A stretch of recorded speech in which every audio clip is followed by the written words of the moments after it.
पुरेशा यांच्या संपूर्ण टीमचं अतिशय उत्कृष्ट असं सादरीकरण आपण सगळ्यांनी बघितलं आणि आज आणि कालचा अर्थात शेवटचा जो परफॉर्मन्स होता तो तर कळस होता. आपण वेळात वेळ काढून या महोत्सवासाठी आला. आपले हार्दिक स्वागत. श्री मधुकर राजे आंदर साहेब विभागीय आयुक्त छत्रपती संभाजीनगर हे इथे उपस्थित आहेत. प्रभारी जिल्हाधिकारी अरविंद लोखंडे सरांना मी विनंती करते की आपण त्यांना सन्मानित करावं.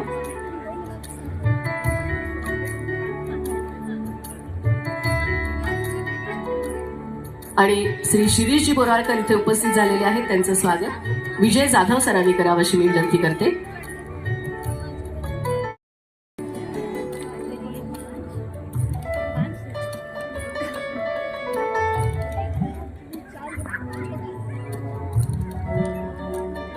मंचावरती इथे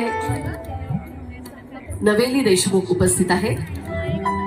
तिला मी अगदी अवघ्या 2 शब्दामध्ये आपलं मनोगत व्यक्त करण्याची विनंती करते, कारण इथे सर्वजण आतुर आहेत सगळ्यांचे परफॉर्मन्सेस बघण्यासाठी आणि त्याचप्रमाणे माननीय मंत्री महोदयांचं मार्गदर्शन आणि मनोगतही आपल्याला ऐकायचं आहे.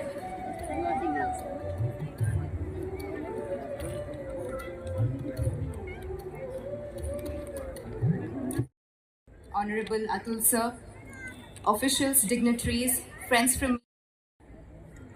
as the Tourism Youth Ambassador for Maharashtra, I welcome all of you here at the 3rd day celebration of Ajanta and Ellora International Festival.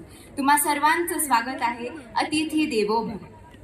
This festival glorifies the beauty of Chhatrapati Sambhajinagar through promoting art and culture and Indian history. Our city is full of culture and tradition.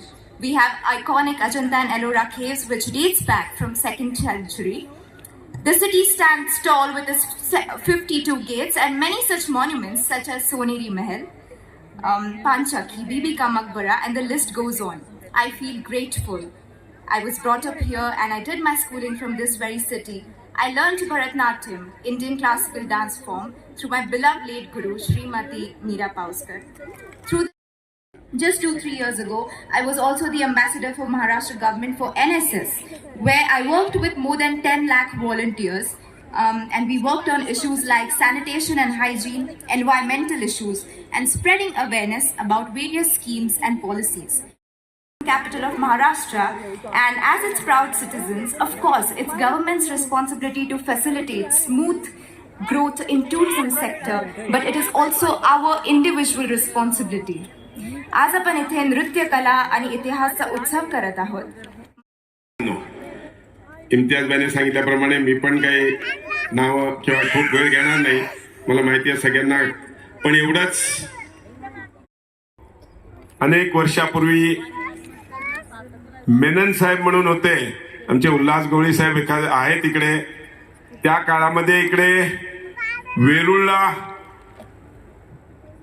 म्हणजे कैलाश लेणीच्या पायथ्याशी तो कार्य सुरू झाला होता. काही काळाने तो शहरामध्ये सोनेरी महलमध्ये, मग पदत कोविड वगैरे या कारणामुळे त्याला स्थगिती आली किंवा पोस्टपोन झालं. पण आता यावर्षी माननीय दिलीप शिंदे साहेब आणि त्यांच्या सगळ्या डिपार्टमेंटने अतिशय त्याच्यामध्ये पुढाकार घेऊन, म्हणजे आमचे मित्र अनिल निरावणे पण त्याच्यामध्ये पुढाकार असतात, आमचा सारंग टाकळकर आहेत, असे सगळेजण असतात. आताच शिरीष बोराळकर साहेबांना आम्ही खाली बसलो होतो त्यावेळेस आम्ही सांगितलं की हा महोत्सव दरवर्षी होईल. आम्ही लोकप्रतिनिधीमधून पण आणि या शहराचा एक नागरिक म्हणून पण मी आपल्या सगळ्यांना आश्वासन देतो की हा महोत्सव दरवर्षी आपण साजरा करायचा आणि दरवर्षी याच्यासाठी जी काय मदत लागेल ती या शहरातला नागरिक म्हणून आणि लोकप्रतिनिधी म्हणून मी नक्कीच शासनाच्या माध्यमातून पण त्याला जी काय मदत लागेल ती आम्ही करू, एवढंच या ठिकाणी सांगतो. पुन्हा एकदा या महोत्सवाच्या सर्व जे अधिकारी सगळ्यांनी जे आज ह्याच्यामध्ये अतिशय परिश्रम घेतले, सगळे नागरिक याच्यात उपस्थित आहेत, मी सगळ्यांना शुभेच्छा देतो आणि सर्व अधिकाऱ्यांचे सर्वांचे खूप खूप आभार मानतो. धन्यवाद. जय हिंद, जय महाराष्ट्र.